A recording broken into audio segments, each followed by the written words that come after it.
What's the state of your website? If you're looking for a new digital experience platform or DXP to run your digital experiences, I have the book for you. The Agile Brand Guide to Digital Experience Platforms is part of my best-selling series of MarTech books.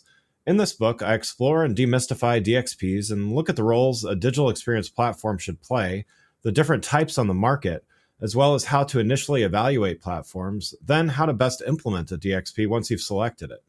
The book also features a foreword from Rupali Jain, Chief Product Officer at leading DXP provider Optimizely, as well as several other thought leaders in the industry. Learn more and get a copy in print or digital now by going to the Agile Brand Guide website at www.agilebrandguide.com. Hi, this is Greg. Look for my book, The Agile Brand, on Amazon or on my website at theagile.world. Welcome back to The Agile World. This is Greg Kihlstrom. I've been talking for a few episodes about storytelling and agile brands. I started by talking about how making a brand educational helps not only differentiate yourself from others, but also gives your customers a story that they can share. It makes them feel like they're an insider. In the last episode, I talked about how you need to be authentic, how even sometimes admitting a mistake, admitting that things could be better, goes a long way. And when it's done authentically, when it's done with your customers in mind, you can be successful in turning things around. Today, I'm going to talk about how it's important to make things relatable. Your brand is inevitably going to evolve over time. A lot of things change. As I talked a few episodes ago, change is inevitable. It's constant. It's never going away. And in fact, it probably is increasing at a faster rate every day. But there's still a way to make things more relatable to your customers. There's a few things to keep in mind, though, as you try to relate to them. Your audience's tastes may change over time. So there's a few things here. So not only will your audiences themselves change over time, but your audience and who you're actually targeting may change over time. That may be due to generational shifts, that may be due to preferences, that may be due to a change in your business and your market, many different things. Most companies are appealing to multiple audiences, not just a single one. And so a lot of times you have to relate to people that may share different values. Maybe there are some common things, or there most likely are some common things that they share. That's the reason why they want to work with you or buy from you in the first place. But within those people, they're all individuals. They may have some individual values of their own. And you need to make sure that you're able to relate to each of those.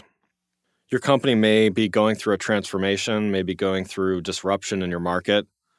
And so how do you do that? How do you relate to customers while there's massive change? It could be your company's getting acquired and merging with another, and now all of a sudden you have two cultures to meld.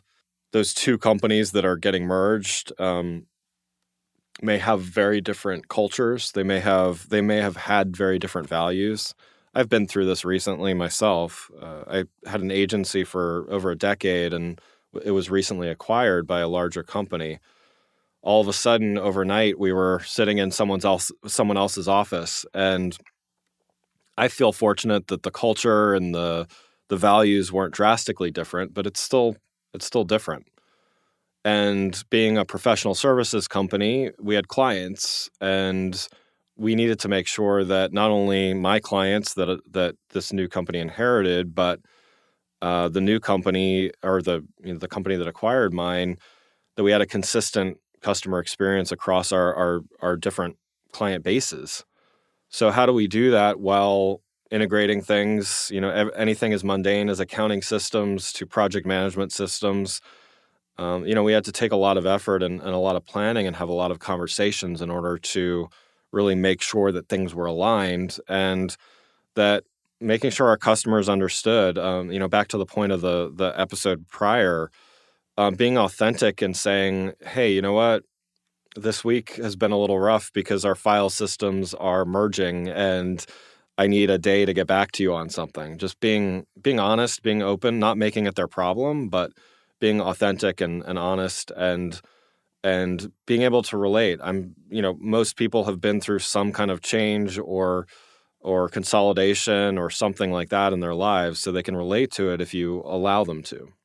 Another thing that helps people relate, and as I've talked a bit about how a lot of these changes need to happen from within as well, corporate social responsibility is something where it's existed for probably since companies existed, but it's come into focus a lot more as a way for a company to differentiate itself from others, particularly when hiring.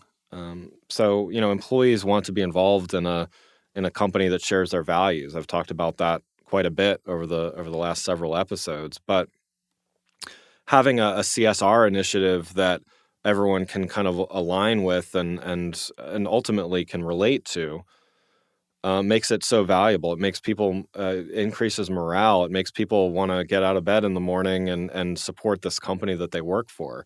Work isn't always going to be fun. It's not always going to be the most rewarding. Sometimes you just have to fill out a spreadsheet or finish a document or make a phone call. But knowing that at the end of the day, the organization that you work for, that you work so hard for, is supporting something that you value, that you relate to, makes a huge difference. In the next episode, I'm going to talk about storytelling and brands and how you need to make it shareable. Thanks for listening. Have a great week. If you enjoyed this episode and found it helpful, please rate the show on iTunes or contact me through my website at theagile.world. You can find my books, The Agile Brand and The Agile Web, on Amazon and on my website at theagile.world.